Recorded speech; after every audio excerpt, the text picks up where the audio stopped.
When I was a student rabbi in Weldon, North Carolina, I led services in a sanctuary with beautiful, tall double doors that led right into the sanctuary.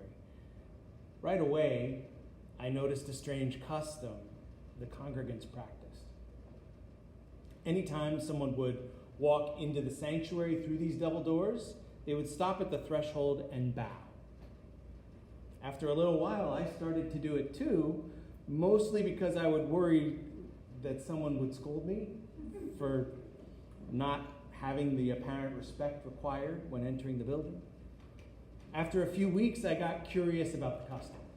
So I asked some of the longtime congregants, and they didn't know.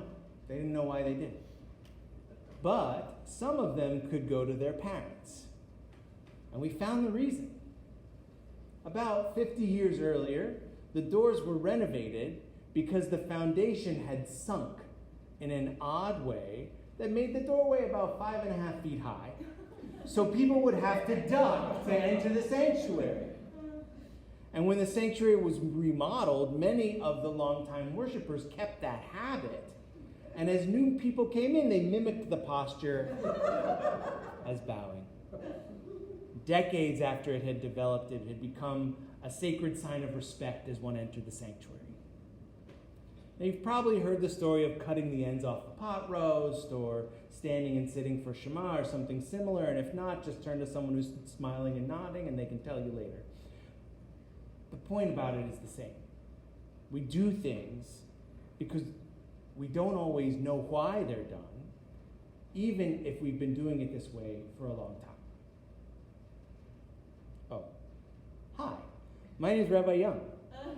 I'm the interim rabbi for KAM Isaiah Israel for the year. This is my 18th year in the rabbinate, and I was in school in New York with Cantor David Berger, who reminded me earlier this week that we've known each other for 20 years, which is weird because we're both clearly in our early 30s and we grew up in different cities. I lost my place. In my 18 years, I've served, visited, and been a guest at many congregations across the country, and we've all done some unique things that we do regularly that are normal to us but might seem strange or different to people used to doing things in a certain way. For example, some congregations sing the melody for the end of Ve'ahavta in the middle of Ve'ahavta. What I mean by that is, instead of singing Al Mezuzot Beitecha Uvisharecha, they sing Al Mezuzot Beitecha Uvisharecha, giving it what's called a Sof Aliyah instead of a Sof Pasuk. Now, that's for those of you who know the cantillation, or if it's only one other, then so be it.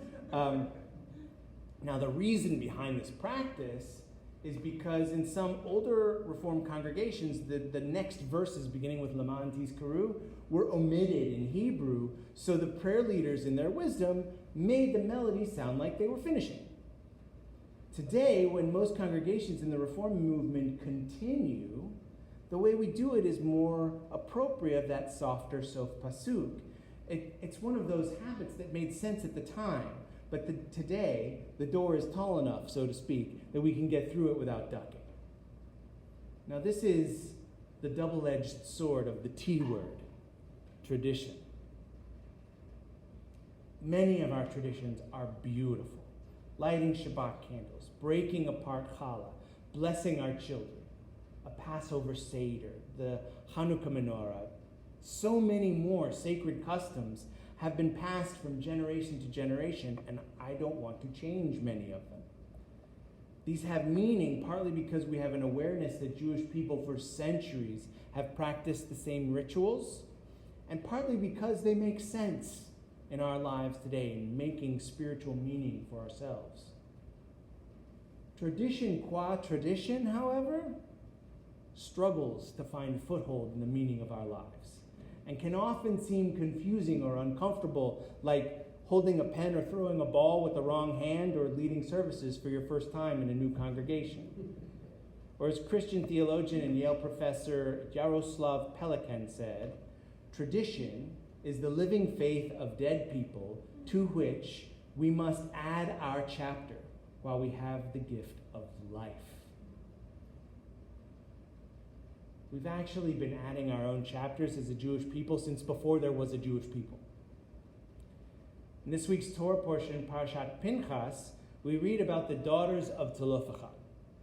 The story is much more well known today than it was when many of us were growing up, but for a quick refresher, Zelophehad died in the desert, leaving 5 daughters and no sons. As Moses was divvying up the land that would become the portions for the 12 tribes, the rules stated that the sons were the inheritors of any holdings of their fathers. The daughters of Zelophehad pointed this out and said, "Don't let our father's name be lost to his clan just because he had no son. Give us a holding among our father's kinspeople." That's Numbers 27, verse 4. Moses says, "Oh boy, there's nothing about this here, and let me consult the script supervisor." So he goes to God, who tells him immediately to the plea of Zelophehad's daughters is just. Numbers 27:7. Furthermore, God says to make this the rule for all time, and to provide for women who are orphaned without any brothers to help them.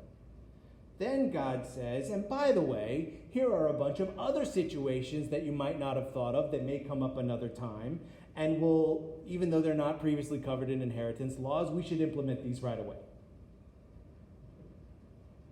When a situation comes up that is different from what the Israelites were used to, the characters in our sacred narrative react in 3 different ways. The daughters of Zelophehad get angry, rightfully so. Moses is dumbfounded, in character. And God is flexible.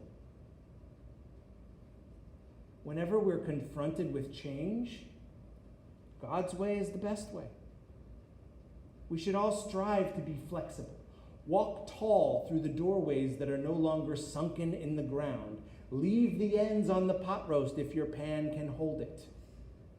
Recite the prayers and practice the customs that are meaningful to us in 5783. Add our chapters to the living faith of Judaism, giving the gift of meaning to the traditions of our people and our community. I look forward to a year of exploring the possibilities of flexibility with all of you. Shabbat Shalom.